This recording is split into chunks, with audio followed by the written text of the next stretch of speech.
এই কুরবানি ঈদের বিধান হচ্ছে যে কুরবানি দেওয়ার পরেই একটু গোস্ত আমরা খাবো। দেখেন এখান থেকে যারা অবস্থান করতেছে একটু গোস্ত আমাদের কপালে জুটি নেই। দেখেন আমি আমার জীবনে কোনোদিন আমার এই বয়সে আমার আব্বা আম্মা আমার ভাই বোন আমি রেখে কোনোদিন আমি ঈদ করি নাই, কিন্তু আমি কালকে যখন আমি ট্রেনে যখন বাড়ি আসি, আমি বাড়ির থেকে যখন আমি এই ঢাকায় যখন এখানে অবস্থান করতে আসি, তখন আমার কিন্তু চোখ দিয়ে পানি বেরোচ্ছে, আমার অন্তর মরা। আমার আম্মা ফোন দিয়ে কাঁদতেছে, আমার ছোট বোন আছে সেই আমার বোনটা ফোন দিয়ে আমার কাঁদতেছে, ভাই আমি তোর সাথে আমি ঈদ করব।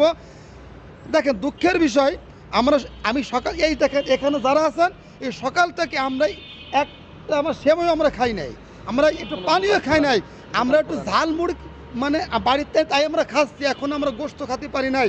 এই কুরবানি ঈদের বিধান হচ্ছে যে কুরবানি দেওয়ার পরেই একটু গোস্ত আমরা খাবো। দেখেন এখান থেকে যারা অবস্থান করতেছে একটু গোস্ত আমাদের কপালে জুটি নেই।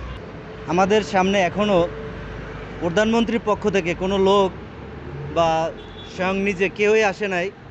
আর আমাদের মানুষ শ্রম দেয়, শ্রমের বিনিময়ে টাকা পায়, কিন্তু আমাদের থেকে সরকার শ্রম নিচ্ছে কিন্তু টাকা দিচ্ছে না, বেতন হচ্ছে না, উপবৃত্তি দিচ্ছে, বই দিচ্ছে, কিন্তু কারণ হচ্ছে ছাত্রদের সব কিছু পাচ্ছে, কিন্তু যে পরিচালনা করবে পরিচালকের বেতন নেই।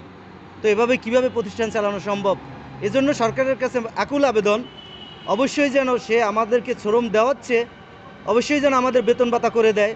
আর যদি বেতন ভাতা না দেওয়ার ইচ্ছা থাকে তাহলে অবশ্যই সে একটা কারিকুলাম করে স্বতন্ত্র ইবতেদায়ী মাদ্রাসাকে বাতিল করুক, অথবা বলে দেখ আমরা না রিক্সা চালিয়ে খাবো, অথবা বাচ্চাদের নিয়ে শ্রম দিয়ে খাবো, এলাকায় কাজ আছে কাজ করব, কিন্তু 9টা থেকে আমরা 4টা পর্যন্ত ডিউটি করি, এরপরেও আমাদের বেতন 3300 থেকে 3500 টাকার মধ্যে আছে। আর 6 মাস পর 3 মাস পরে বেতন দেয়। ঈদের বেতন দিল এই দুদিন আগে, রবিবারে আমরা টাকা তুলতে পারি নাই। এখন আমাদের সংসার এমন খারাপ পজিশনে চলে গেছে, আমাদের রাস্তায় ভিক্ষা করা ছাড়া কোনো গতি নেই। আর এমন টাকা পয়সা দিচ্ছে মনে হচ্ছে আমরা ভিক্ষুক। 3500 টাকা, আমি কি বলবো আপনাদের, দয়া করে সরকারের কাছে আকুল আবেদন, অবশ্যই যেন আমাদেরকে আমাদের সম্মানী ভাতাটা পরিপূর্ণভাবে দেয়। এবং আমি সরকারকে আমি দাবি করি যে সরকার মহোদয়, আপনার বাবাও একজন এই প্রতিষ্ঠান উদযাপন করেছেন, আপনার মা 500 টাকা করে দিয়েছে, অবশ্যই তার শেষ কাজটা আপনি পরিপূর্ণ করবেন।